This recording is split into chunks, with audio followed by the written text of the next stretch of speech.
Now, into the ticket office of Disneyland. Oh boy, let's do this. Don't think the CIA is going to be trying to hack your second-gen iPod. I didn't think so. There might have been a lot of illegal music on there. I wouldn't doubt it. But, I mean... You were supposed to bring death to the flagships, not join them. That's a pill with 2 screens and it's open and you gotta swallow it. iTunes is a constant source of embarrassment. Behind-the-scenes camera crap. Here, tell us about courage, Phil. Tell us about courage. I am Nadella. I can't do it anymore without laughing. I was going to do the whole thing. Welcome, everybody, to the Calling All Platforms podcast. I'm your host today, Caleb, and I'm here with Landon. Hello. And once again, an empty chair where Wes should be. He has left a hole in our heart yet again because his job has pulled him away to go shift cheese. That's pretty much. That's what it is honestly a task that he does on behalf of the greater good. So, listener, be grateful. It's true. All right. I didn't have any wild, crazy things to say in the intro, and now I'm feeling kind of bad. I'm not filling Wes's mantle very well. To be fair, I don't know if anybody really can. That's true. I mean, we've been on the lookout for a new Windows guy for years, and yet we still have Wes. Just can't find one. He leaves shoes that are not necessarily too large to fill, but just too strangely shaped. My feet just don't fit in that. It's weird. He's got 7 toes or something. Anywho, listener, we are here to cover all the great, wonderful tech news that happened in the past week, except stuff that happened to Microsoft directly or that involved Microsoft specifically, because, as was just mentioned, we're not the Microsoft people. So if you're here to hear about Microsoft, then that isn't Xbox, I guess. Even though I don't actually have any Xbox news either. So, yeah, if you wanted Microsoft news, I'm sorry. Wes isn't here for you. He'll be back next week, hopefully. If you're here for just the general tech news, then why don't we go ahead and get started? I'm actually going to kick us off with a piece of Google news, because that's the way this week has gone. Yep. Now, to be clear, I saw this news in the context of Apple, so that I was looking for Apple stuff and found stuff about Google, but thought that people ought to know about this, and it definitely interests me as a person with a literal drawer full of old Macs sitting next to me. Google has officially launched their Chrome OS Flex.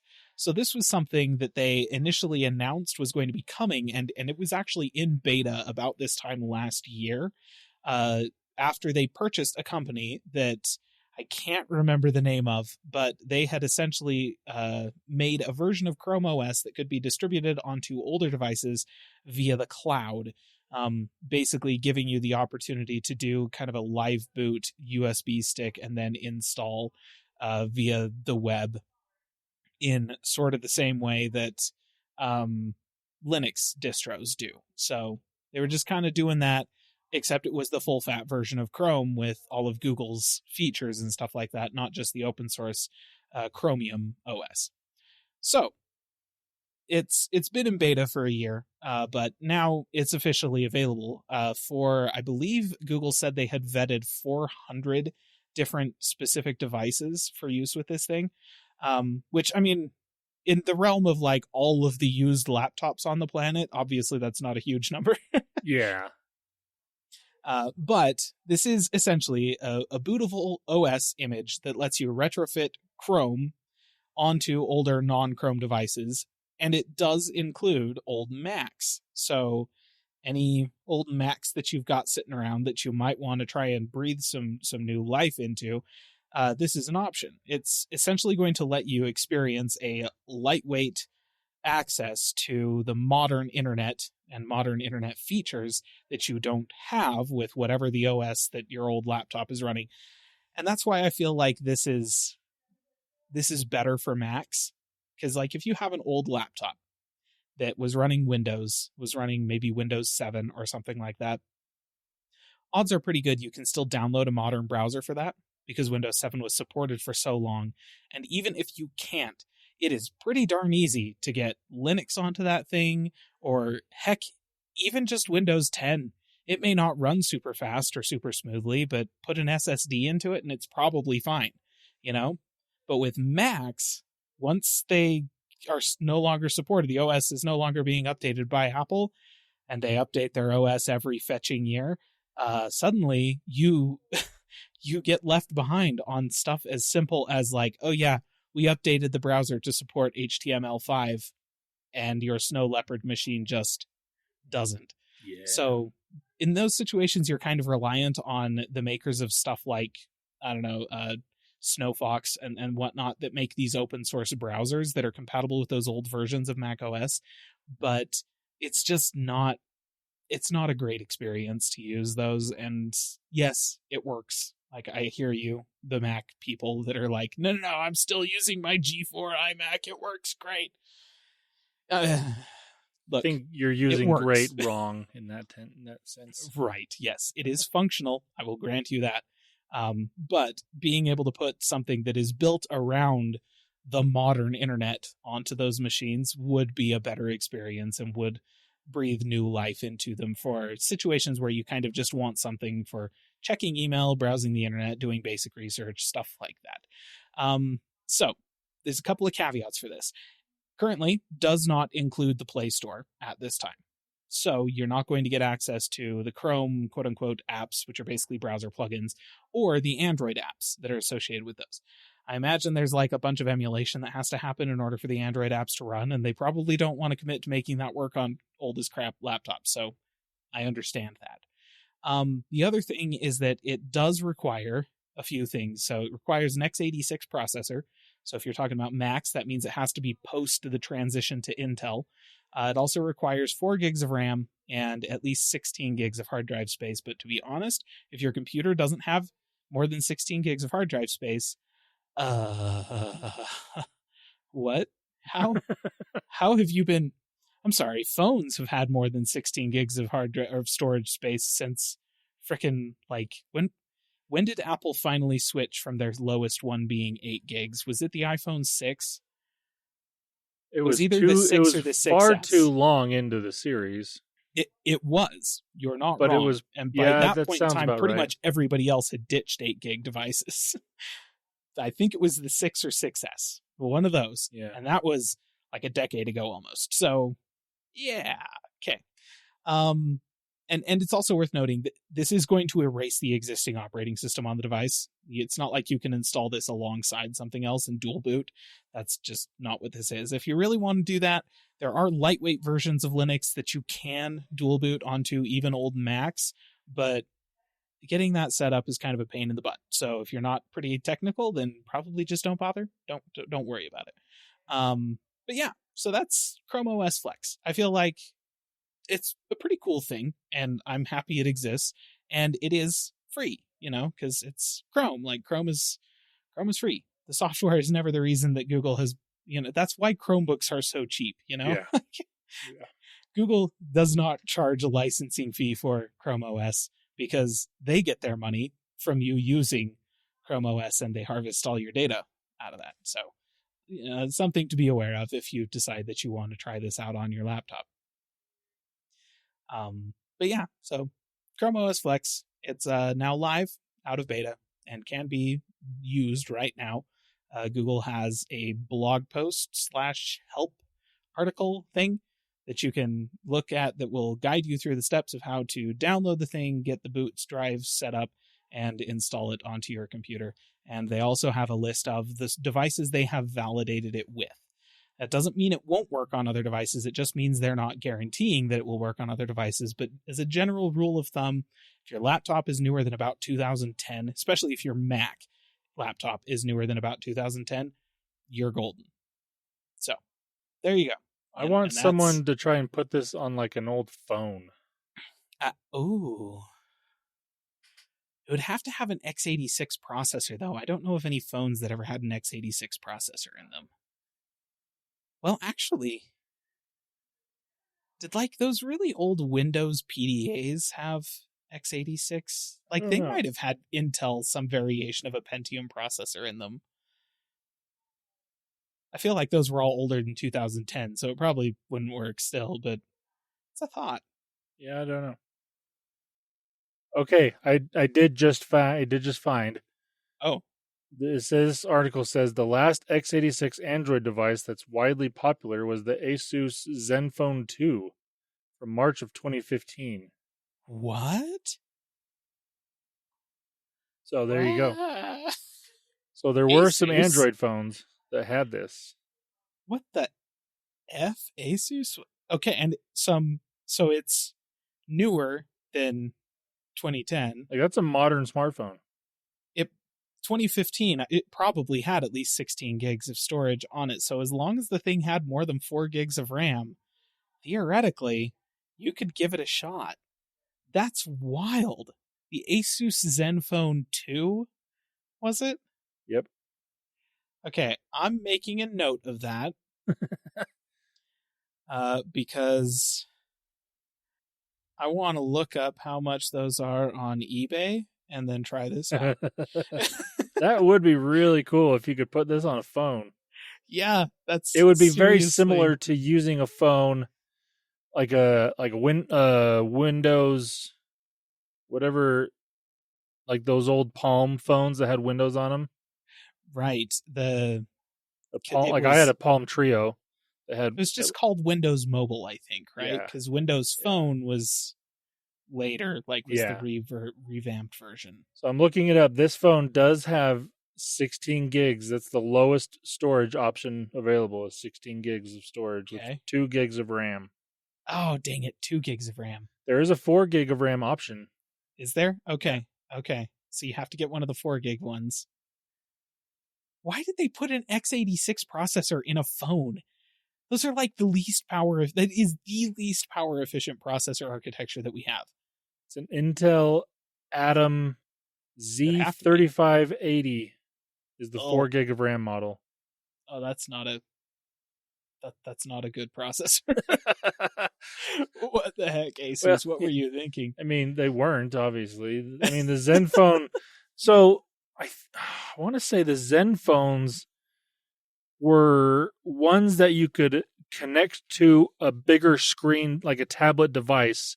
Like the Zen Book, I believe is what it's called. Like you could put the Zen phone into the back of the Zen Book and it would turn into a tablet. Maybe that's the reason.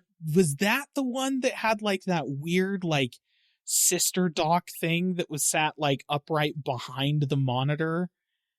And you dock it in there, and I believe so. Okay. I don't know for sure, but I think so. There were a few of those.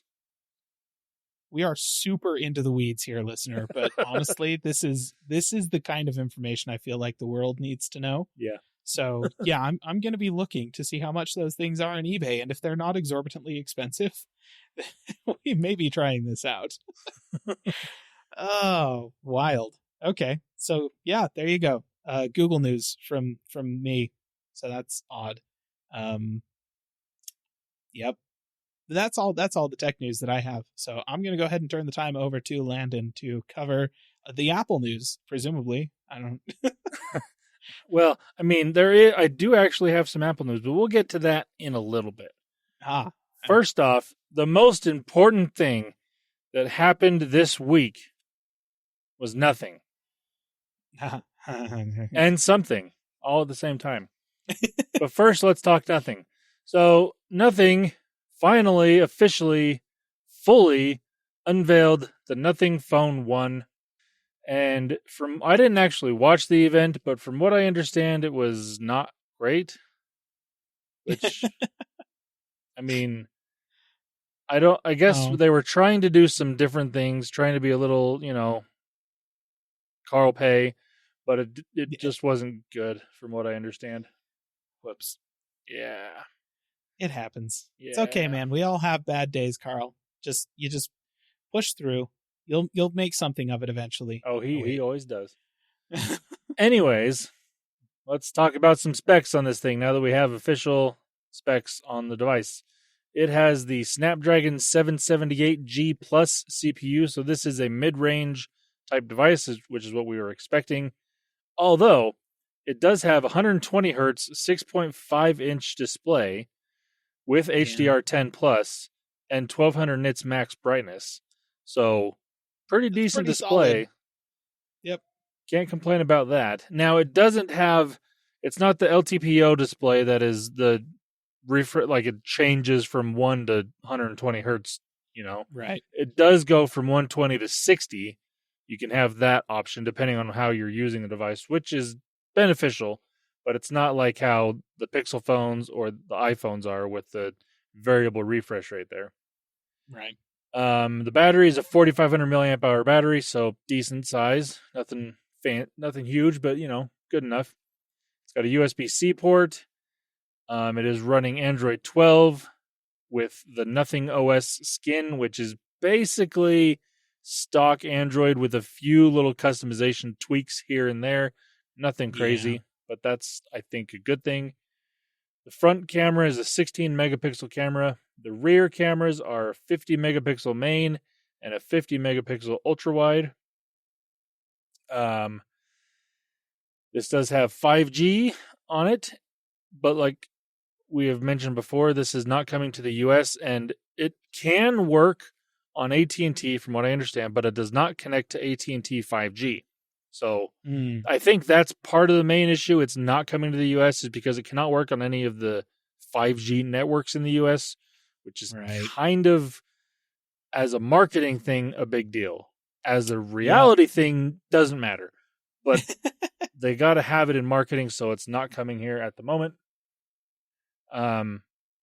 It does, however, come in both white and black. We did not know about the black version, at least I didn't, until it was fully announced. And actually, I don't think anybody was sure. Yeah, I mean, I don't know which one I like better now. They both look really good. I think my thing is I'd have to see them in person. Yeah. The black looks a little too subdued from the images I've seen sitting next to the white one. And, if I were to get this phone, it would be to look at. Let's be honest. Yes, so, that is the point of this I'd phone. want the white one, the flashy one, But the black one may be much less subdued in person. Might be a little bit more striking in person. And I actually like the contrast of the white lights against the black background. I think that works better for the glyph system on the back. So I don't know. It's kind of sixes. They both look really good. Yeah, I agree. Now, they do have a few different RAM and storage options. They have 8 gigs of RAM with 128 gigs of memory, or storage, 8 gigs with 256 gigs of storage, and 12 gigs with 256 gigs of storage. And the prices range anywhere from £400 to £500 in the UK, and €470 to €550 elsewhere. So that is the starting price. That is on par with this type of device, the mid-range specs, mid-range pricing. This is definitely a phone that's trying to compete with, say, the iPhone SE or the Pixel A series, although based on the camera alone, it's not going to compete with either of those devices. Yeah. Software-wise, it does seem, it's pretty on par with the Pixel because it's a very stock version of Android with, again, a few little tweaks here and there just for customization purposes. Nothing crazy. One potentially minor, but not, I don't know, depending on who you are and how you use your phone, it does have an IP53 splash and dust resistant rating, so it's not as good as the Pixel A series on that. Does the SE have an IP rating? Yes, it does. I think it is. I'm pretty sure it's 68 because it's based off of the body of the 8, and the 8 was IP68. So, yeah. So this one is not quite as good on that side of things, but again, I don't think it's that big of a deal for the majority of people, but there are scenarios where having that higher rating is going to be beneficial. Yep. From what I've seen, different reviews I've read and watched, this phone does seem to be pretty decent for the price. Carl Pei is going back to his roots with the original OnePlus phones where you're getting mostly mid-tier specs, some higher-end specs, but for a decent price. That's what OnePlus started out as, and they were really good at it. That seems to be what Nothing is going for here. It's nothing fancy. Like I said, it's kind of just your run-of-the-mill mid-range. I think it's a higher-end mid-range phone. It's going to be better than like your Motorola's or even your Samsung mid-range phones, but it's still not quite on par with the SE or the A series Google phones. But if you don't want the SE or the A series Pixel, this is probably going to be one of your better options as long as you're not in the US, like I said. It's nothing fancy. Yes, It's nothing fancy. It's So definitely nothing fancy. I think that this phone is kind of interesting because it feels like there are some mid-range phones that are targeting people that, I don't know, like you said, Motorola phones target people exclusively based on price. Yes. Like Motorola has a bunch of phones that hit like a really closely stepped list of tiers. Yeah, it's about every $50 they have a new phone. Yeah, it's just right through that mid-range, starting from like about $250 and going up to like around $500. And that's kind of where they sit. That's where all of their phones are. And it's very much like if you're looking for a phone for $300, Motorola wants you to buy this one. They're fine phones. I'm not like slamming Motorola or anything like that, but they're not actually building a phone to a purpose. They're building a phone to a price. Yeah. And they're targeting a price bracket, and that's it. And like with the Pixel A series and the SE iPhones, they're targeting a type of phone. They're targeting a specific use case with those things, and they understand that a part of that use case is, I don't want to pay a lot of money for this device. It's for the people who don't use their phones that much. They need a good phone. They need it to be reliable. They need it to just work and do its job. And, they take pictures with it and post them on social media, but they're not phone people. They don't use their phone really for much. It's just there, And so that's kind of what those phones are. And I feel like the Nothing phone is not doing the Motorola thing. It's doing more of the iPhone or Pixel thing, where they're targeting a use, right? They're targeting a group of people, and then understanding that this group of people doesn't really care that much about how much their phone cost, right? They want it to be a little bit cheaper. They're not made of money, but they want it to be striking. They're going for a look, right? They're targeting the folks that, like, in the past, they would have bought last year's iPhone because it looks really good, but they don't actually care about it being the most up-to-date phone. It's just a little bit of a status symbol to have something eye-catching, And that's sort of the group, right? They understand, yes, these people are on social media, so here's a camera, but they don't care about the photos being the best quality. They just need them to work every time. So it's a good phone. It's reliable. It does what it's supposed to do. The software is easy to use, easy to set up, easy to understand. Does it have all of the quality of life improvements you might get out of something like Samsung's flagships or whatever? No. But does it cost half as much as Samsung's flagships? Yes. Uh-huh. So I feel like they've designed it very cleverly, and I feel like it's sitting in a very interesting place. And it's sort of, it's for, listener, this phone is for you. If you look at the iPhone SE or the Pixel 6a, 6a, 5a, what are we on? 5a. 5a, and the Pixel 5a, you look at those and you think to yourself, it's a good phone, it's a good price, like that, just looks a little old.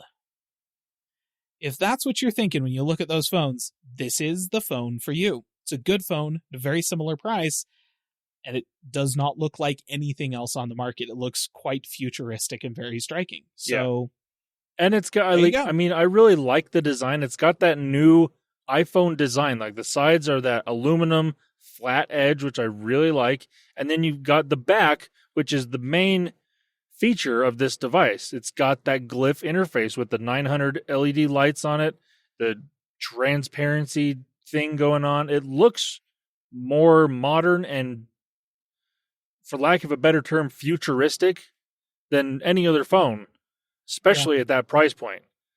Yep. So, I mean, again, if that's what you're going for, if you want something that looks nicer, I guess, than your other mid-range priced phones, this is the one to go for.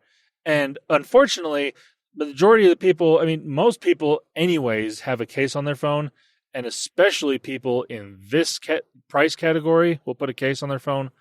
But luckily enough, nothing does offer a clear plastic case for 25 euros, or they have like a little side bumper type case that's, I think, $19 or 19 euros from what I can see. So they're offering something that you can still showcase the back of the phone, which again is what that's the marketing thing for this phone. They want the back of the phone to be seen. And if you want to actually use it to its fullest, you kind of want that to be seen. That's also like, the flash of the camera. And I will say, pictures that I've seen, like comparing a regular cell phone flash for a camera versus this one takes much better photos with the light provided on the back of this thing versus your 1 or 2 LED lights that are normally on a phone. Yep. So that it's got that going for it because it's that soft white light and it spreads it out really nicely. It makes for a much better picture if you're using the light of the phone. Now, if you're not using the light of the phone, it's not going to take nearly as good a low light photos as your iPhone or your Pixel because it's just not going to. Most phones don't match that, and it's just the way it is. But if you are using the flash of the phone, this is the best one to use. Like I said, it is available now. You can go on and purchase it. I don't know exactly when it's going to ship or how soon you'll be able to get it, how much supply they have in stock, but it is there. And well, the supply is cool. actually pretty limited right now because aren't they doing you pre-order it and then they're going to basically send you an invite, quote unquote, to when you actually can buy the thing. Yeah, it's similar to what they did with OnePlus because supply strains and whatnot, going to have some issues getting it. So, I mean, it kind of makes some sense, I suppose. Yeah. All right. Now let's talk about something, shall we? So, in the wake of this phone coming out, Dbrand, the company that makes skins for phones and they make some cases for phones, they have the best marketing in the tech sphere, in my opinion. So good.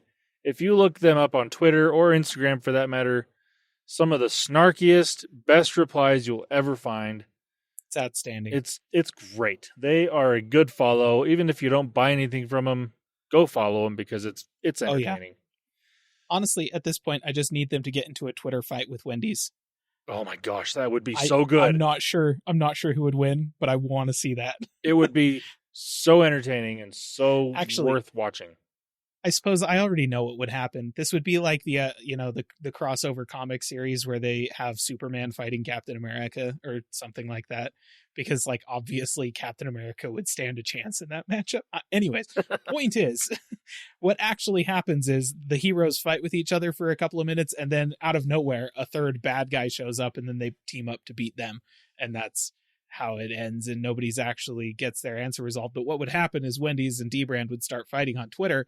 Some other brand would chime in to try and, hey, I'm here too. And they would absolutely get eviscerated by both of them. That's what would happen. Yes, and it would be fantastic. It would be great. And then what you ought to do, actually, is throw Ryan Reynolds as Deadpool into the mix. There you go. Get Deadpool tweeting from the Mint Mobile account versus Dbrand and Wendy's, and man, that'd be fun. I've got to say, actually, Mint's latest run of ads, they're pretty good. It's because they got Ryan Reynolds. He knows what he's doing. Anyways, so Dbrand came out with a skin in honor of Nothing's new phone. And you can get it on the iPhone 13 Pro Max, the Samsung Galaxy S22 Ultra, and the Pixel 6 Pro. Those are the only phones that it's currently available on. But this skin basically turns those phones into a nothing phone. It looks like that. It's got the transparency look to it. It's white. It looks like it's got it basically looks exactly like what the nothing phone does, but for these phones. It even has like this, like the writing along the sides of the back of the phone, and where on the nothing phone it says nothing, this says something, and that's just fantastic. So clever.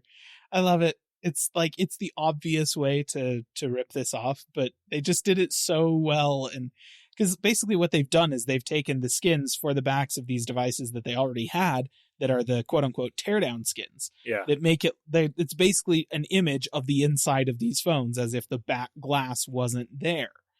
And they took that and then just restylized it, recolored it, and whatnot, smoothed it over so that it looks like the nothing phone, which is essentially kind of a transparency of the interior of the phone, except they've kind of covered everything up with a thin sheet of like white and gray to make it look a little bit more uniform and more svelte. So that's what they've done. It's exactly that. So you get the interior of an iPhone, complete with the iPhone's unique charge coil layout for the Qi charging, and complete with the iPhone's unique camera layout and stuff like that. Except it just looks like it's got the nothing treatment on it. It's so good. It's a good skin. I wish I had one of these phones, because dang. Yeah, I am very tempted to buy the skin for my phone because it is just great. You know, I mean, Dbrand, like I said, they do a good job. Their products have always been really good, and they've always knocked it out of the park with these custom things like this. This one just goes far and above anything they've ever done, because not only is it just a good product, and they're trolling via social media as always, but this is just a full-on troll to the extremes, and it's fantastic. Yep. I love it. Love it, I love it, I love it. All right. Now, away from nothing and something, let's talk about a different device that you're probably not going to buy, nor would I recommend you buy, but I have to mention it because it is just great. And my nostalgic heart is loving this. So, Nokia, they are a phone company-ish. They mostly make feature phones nowadays. They don't really do anything in the smartphone business because they've been bought and sold by so many people that they don't really know what they're doing anymore. That's true. But the newest phone that they're making is called the Nokia 5710 XpressAudio. Now, they did have a phone back in the day called the Express Music, and they actually had a series of these phones. They had a few of them, and they were all mostly kind of like, I want to say, like, I had years ago the LG Chocolate Touch, and that was a phone made for playing music. They had the LG Chocolate was the first one. That was a really skinny, weird-looking phone. I had the one that had a touchscreen on it and actually had like 2 physical buttons. It was an interesting phone. But this is along those lines. It's made for playing music type of deal. But this one comes with wireless earbuds in the device.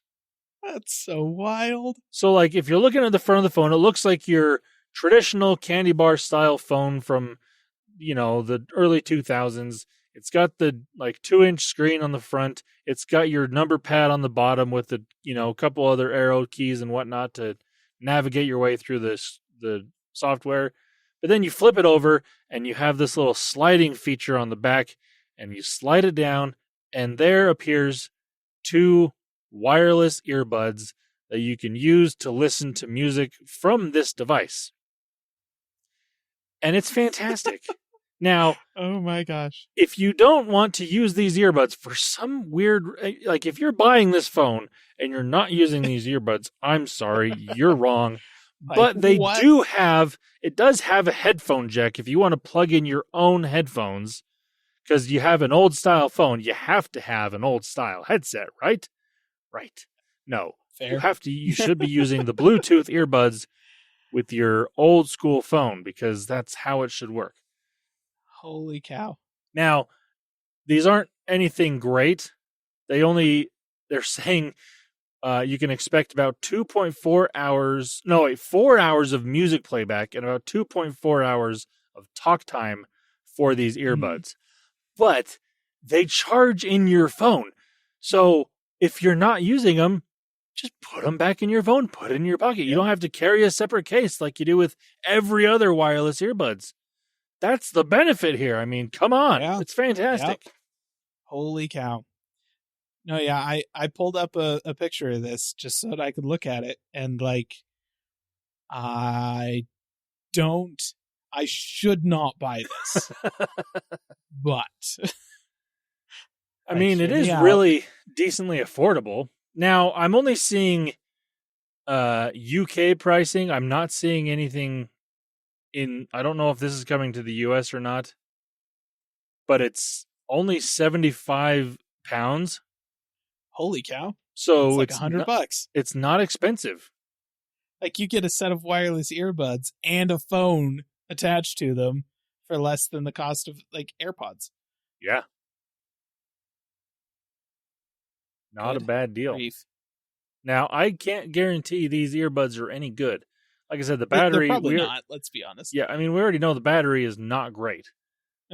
But the battery on the phone is going to be fantastic. It's got to last a couple days, if not a week. Because that's how these old phones used to be. They would last forever. Yeah. Absolutely. So, I mean, it looks... if you, like I said, listener, you got to go look this up. It's, again, the Nokia 5710 XpressAudio. Go look it up. It's still using a micro USB port. What? I didn't notice. Oh my gosh. That's amazing. I just pulled up the specs for this thing on their website, and it's still using a micro USB. It does have Bluetooth 5, like, to be clear. Bluetooth 5, but it's using micro USB. What the heck? It has, oh my gosh, internal storage, 128 megs. Wow. So has 48 megs of RAM. Like 3 songs on this thing. Well, it has an SD card slot. That goes, so that's where you put your music. But oh my goodness, this thing is old. Wait, it includes the games Snake, Tetris, Ninja Up. Those are all on there. So Caleb is making a few different purchases from today's podcast. Holy snot, what the heck? This is so bizarre. Wow. Yes, I should not buy that. What? I want it. So Caleb's going to be buying a Zenfone 2, this new Nokia phone. Oh, man. It's not a good week for me. Hey, but you may only be spending, like, at most $200 for both of these phones combined. That's true. That's true. It's not that bad. And you get some earbuds out of it, too. Come on. Exactly. I feel like this is a pair of earbuds that come with a free phone. Like, that's... I mean, for $100, you could definitely get better earbuds, but you don't get a phone with those better earbuds. Right. So, I mean, that's your charging case. It's a phone, Yeah. Dual purpose. And unlike charging cases for most of these truly wireless earbuds, the battery is replaceable. The thing has a removable battery on it. It does. So that's environmentally friendly right there. Good job, Nokia. Yes. And so, okay, not only is your charging case for your earbuds a phone, it is also a game console because it has those games really on like it. Snake. Yes. I mean, who doesn't like Snake? Come on. That's fair. No, that's fair. In high school, I took I can't remember what the class was called, but we used Adobe Flash a lot to make programs and stuff. Yeah. And because I am me, I would get done with my projects relatively quickly because I knew the software really well. I could do it. It was fun. I ended up making my own version of the Snake game and would just play it for hours. And I mean, because that game is just universally loved. It's just a great game. Yep. So, I mean, it is. This phone is everything right there for $100. Ready to go. All right. And speaking of questionably calling something gaming. That really goes really well into my next topic. So, Perfect. listener, a while back, was it about a year ago, that in Apple Arcade they brought Oregon Trail back to the realm of being able to use it? I can't remember. Yeah, it's like 8 months or something like that. Sometime last year. Well, Yes. the developer for this game has outdone themselves, in my opinion. They've made, for the Apple Watch, Oregon Trail Step Tracker. Now, this does not require you to have Apple Arcade and the Oregon Trail game installed already. This is its own separate app that you can download from the App Store. And I did just that because I have an Apple Watch and I love the Oregon Trail and I had to have it. All this is what it says it is, the Oregon Trail Step Tracker. It links up with Apple Health, so it knows how many steps you've taken, and then it tells you how far along the Oregon Trail you have gone, based on how many steps that you've taken throughout since you've started using this app. And I love it. It's nothing fancy. It's got the cool 8-bit graphics from back in the day on there.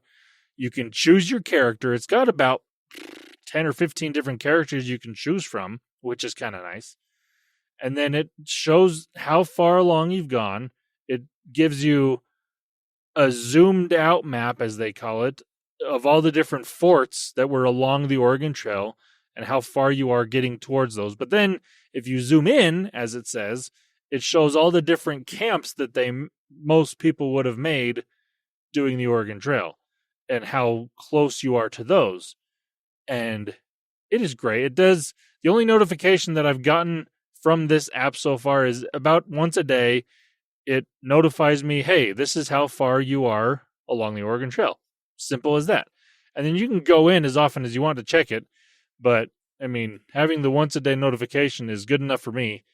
And yeah, it's great. I really wish that it would include a watch face with this. Because that would be really cool. But I haven't found that.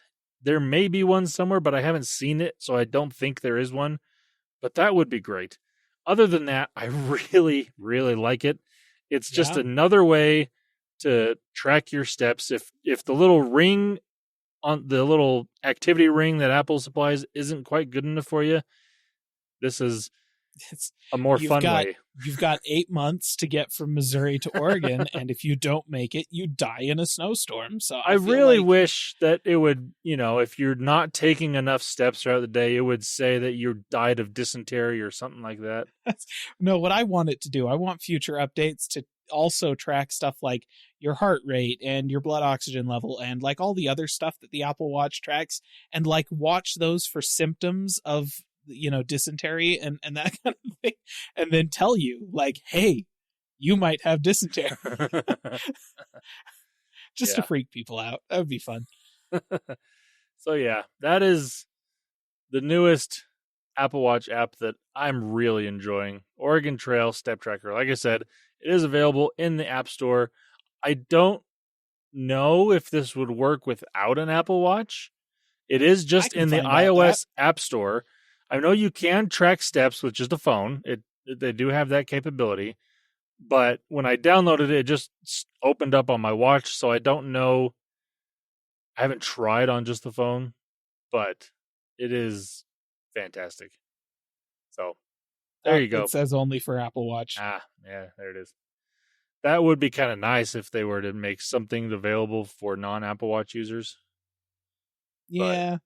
But, I mean, it makes sense that it's on the watch with the way the interface is. It works really well. Maybe they've built it into the arcade app. I could check that. Maybe. That would be neat. Nice little add-on. Yeah. But anyways, that is all of my news for this week. Awesome. Love it. You got some good news. In fact, honestly, it's a lot of good news this week. Just good news. Yeah, all of it. Good news vibes. Even the nothing phone, I think, is decent news. Oh, yeah. As much crap as we have been giving that company and that phone over the past 6 months, it's good, decent phone.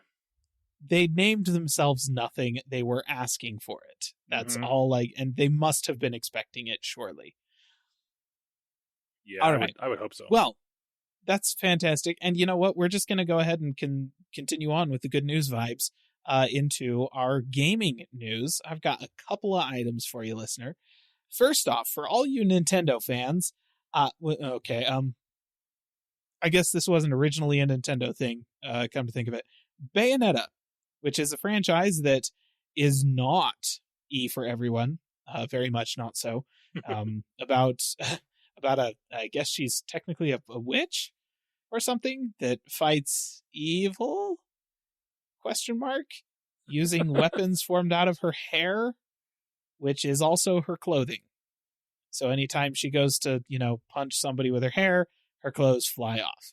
This is very much a game that was designed by men for men, let's be honest. Anyways, Nintendo bought that franchise, weirdly. Landon's very confused. It's okay. We're all confused. They bought the franchise, they added her to Smash Bros, and then back in 2017, Landon's confused again. Yes, she's in Smash Bros. Ultimate. Anywho, in 2017, Nintendo announced that Bayonetta 3, third entry in the franchise, was under development. And we now, as of this past week, have a release date for Bayonetta 3. So for all you Bayonetta fans that have been wondering, when the heck are you actually going to be able to get to play the third installment in the franchise? October 28th, 2022. So this year, later this year, that's the official date for now. So there you go. Good news for you folks that have been waiting on that for 5 years. Like, wow. Sorry. It's been a while. Yeah. I mean, I was on the bandwagon of waiting for StarCraft 2, so I can relate. Like, I know what it's like to wait literally 100 years for a game. But there you go. Bayonetta 3 is coming. Now, my last piece of gaming news is just... I have run out, listener, you're aware. I ran out a long time ago of, like, unique ways to thank and compliment the Doom modders on the internet. They make everything way more interesting, and honestly, I don't know. My heart goes out to them. It's really hard to just express. Look, positive emotions. We're talking about Doom modders again. So, there was a modder this past week, posted a 15-minute video on his YouTube channel. Cannot remember the guy's name because it was not a pronounceable word. It honestly looked like a string of characters, kind of like IDDQD, which is the sort of thing that you might find as a console command in Doom. Just, anyways, he got a source port of Doom, so ported into the source game engine. So this port is called Chocolate Doom. He got Chocolate Doom running inside of the DOS version of Doom 2. Oh, that's amazing. He figured out a way to get assets inside of Doom to run a separate executable inside of Doom, and he got it so that it shows up like on a wall, like in the game as a texture kind of thing, and then he's able to use a different set of key bindings to play Doom inside of Doom. That is fantastic. It is. Look, we've gone through this so many times at this point, listener. Yes, we've run it powered by potatoes. We've run it on 100 different types of computers, ATMs, truck dashboards. We've played this thing on like Lego bricks and pregnancy tests and just everything in between. It's everywhere, including inside of itself. And I don't know, it's the rabbit hole that just keeps on going, and I don't know what's next. Like it's very much the kind of thing, every time a new device, like a new revolutionary piece of technology is announced, I half expect the first thing to be able to do with it is play Doom. Like, at this point, we keep talking about all the AR goggles that are being developed by various companies. Google is reviving the glass for consumers at some point. Apple is rumored to have AR glasses that are coming out next year, so on and so forth. Honestly, if you're not able to play Doom on these devices by literally like a month after they're released, I will be stunned. So yeah, there you go. Doom modders still just the best people on the internet. I don't know. There's nothing else to be said, really. That is fantastic. Now they need to have Doom being played inside of the Doom version that is Tim Allen.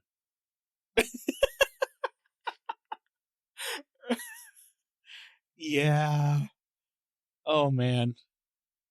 That Tim Allen one. I occasionally remember that and just go back and watch the YouTube video just for that one is hard to watch in my opinion. The aesthetic of it. It is. It's difficult to watch. It's kind of hard to listen to too. It's just so like, so much Tim Allen. It's Tim the Toolman Taylor everywhere.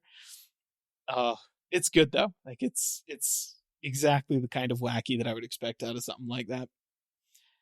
Well, listener, that brings us to the end of yet another episode. We're so grateful for you for tuning in and joining us for the tech news roundup for this past week.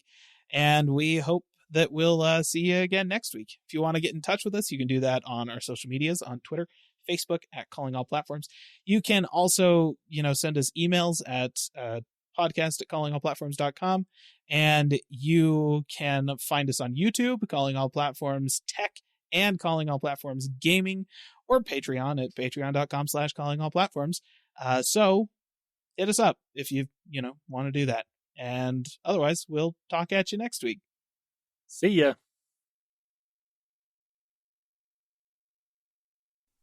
Calling All Platforms is a production of Supporter Sound Studios. To learn more about how you can support the podcast, go to www.patreon.com/callingallplatforms.